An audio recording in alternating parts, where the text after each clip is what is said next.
Students, एक कहावत है, एक प्रोवर्ब है, कहा जाता है कि boss is always right. Her company में उसका एक बॉस होता है और बॉस अपने सारे एम्प्लॉय को बहुत परेशान करता है, बहुत कुछ करता है और रेयरली कोई बॉस से कोई उसका एम्प्लॉय खुश होता है और हमेशा कहता है कि बॉस ये है वो है। लेकिन ऐसा कहा जाता है कि बॉस इज़ ऑलवेज राइट। उसी तरह से हमारे घर, हमारी फैमिली में भी एक बॉस होता है, वो है हमारे पेरेंट्स। वो भी बहुत गुस्से करते हैं, बहुत चिड़चिड़ाते हैं, बहुत कुछ करते हैं, लेकिन वो भी राइट हैं। कैसे? क्योंकि वो बॉस उस कंपनी का, उस फॉर्म का वो मालिक होता है। वही एक पर्सन है जो रिस्पॉन्सिबल होता है उस सारे गेन का, सारे फेल्योरिटी का। अगर कंपनी डूबती है या कंपनी नुकसान में जाता है तो बॉस को टारगेट किया जाएगा, ना कि एम्प्लॉय को। एम्प्लॉय उसके बाद आएगा। उसी तरह से घर में जो बच्चे हैं अगर वो गड़बड़ करते हैं तो पेरेंट्स रिस्पॉन्सिबल कहलाते हैं, राइट। उन्हीं को कहता है कि आपका पेरेंटिंग सही नहीं था इसलिए अपना ये गड़बड़ हो गया, तो यहाँ पे वो पेरेंट्स भी गड़बड़ हो जाते हैं। तो उसी तरह से हर बॉस खड़ूस ही होता है। मोस्टली पेरेंट्स को बच्चे लगते खड़ूस ही हैं, बच्चों को लगता है कि पेरेंट्स खड़ूस ही हैं, क्योंकि वही वो आपका सारा चीज़ मेंटेन करते हैं।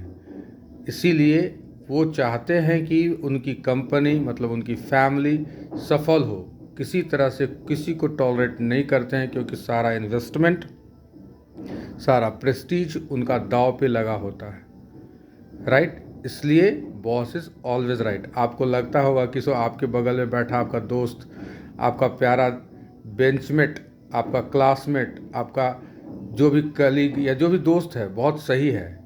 मोर और लेस आपकी आईक्यू और आपके दोस्त की आईक्यू एक ही होती है, बहुत कम अंतर होता है, राइट ना। तो आपको लगता है कि वो सही है, जिसको अपना ही दुनिया का पता नहीं है वो आपको सही लगता है। क्यों? क्योंकि आपको सेटिस्फाई करने के लिए वो कुछ बोलता है, राइट ना।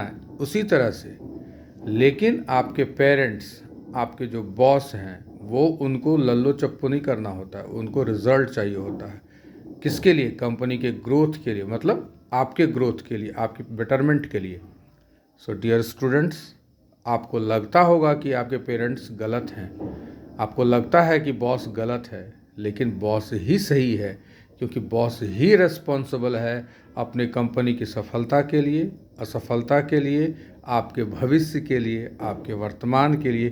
क्योंकि सारा चीज़, खून पसीना, इमोशन उनका ही जाता है, ना कि आपके दोस्त का। वो इंटरटेनिंग फैक्टर हो सकता है, लेकिन फैक्ट मेन नहीं हो सकता।